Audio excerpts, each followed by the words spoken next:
Ich lese zu Hause ganz gerne entspannendere Literatur, als sie hier in den Regalen steht. Mein Name ist Matthias Miller. Ich leite die Bibliothek des Museums und bin gleichzeitig Sammlungsleiter für Handschriften, alte und wertvolle Drucke. Wir haben etwa 250.000 Bände. Es sind alle Bücher öffentlich zugänglich. Man kann die Bücher alle hier im Lesesaal benutzen, man kann sie nur nicht ausleihen. Das älteste ist von etwa 850. Das ist allerdings nur ein Blatt. Und das neueste ist von 2016. Also es sind insgesamt etwa 1200 Jahre Buch.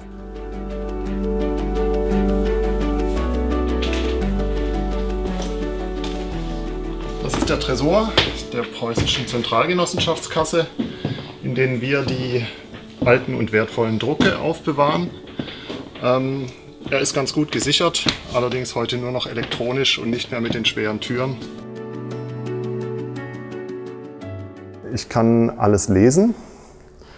Wenn es dann auf Lateinisch ist, kann ich es rudimentär übersetzen, aber also verstehen ist dann nochmal was anderes. Es gibt verschiedene Bücher, die ich vermisse. Dazu zählt unter anderem eine Gutenberg-Bibel, die wir nicht besitzen. Wir besitzen noch nicht mal ein Blatt der Gutenberg-Bibel. Aber es gibt leider keine mehr auf dem Markt. Also sie sind alle in öffentlicher Hand. Da ist nichts mehr zu erwerben. Das ist ein Buch, das Martin Luther schon mal in der Hand hatte. Und zwar hatte er 1517 seine 95 Thesen veröffentlicht und irgendwann später kam es in die Hände von Joachim Camerarius, einem sehr engen Freund von Melanchthon.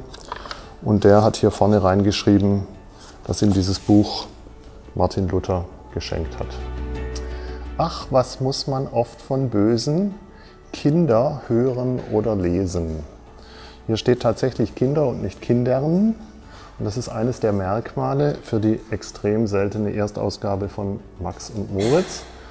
Eines der bekanntesten Kinderbücher, die es gibt in Deutschland. Keiner wollte dieses Buch drucken, bis sich schließlich der Verlag Braun und Schneider in München erbarmt hat und 4000 Exemplare gedruckt hat.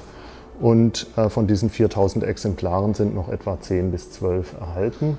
Und diese 10 bis 12 sind eben unter anderem dadurch charakterisiert, dass gleich im zweiten Vers ein Druckfehler ist. Ich habe hier die tolle Gelegenheit, Bibliothekar zu sein und in einem Museum zu arbeiten. Und diese Kombination ist ja für meinen Bereich fast einmalig. Es gibt natürlich viele Museumsbibliotheken in Deutschland, aber es gibt nur wenige, die auch so einen qualitativ hochwertigen Altbestand haben wie diese.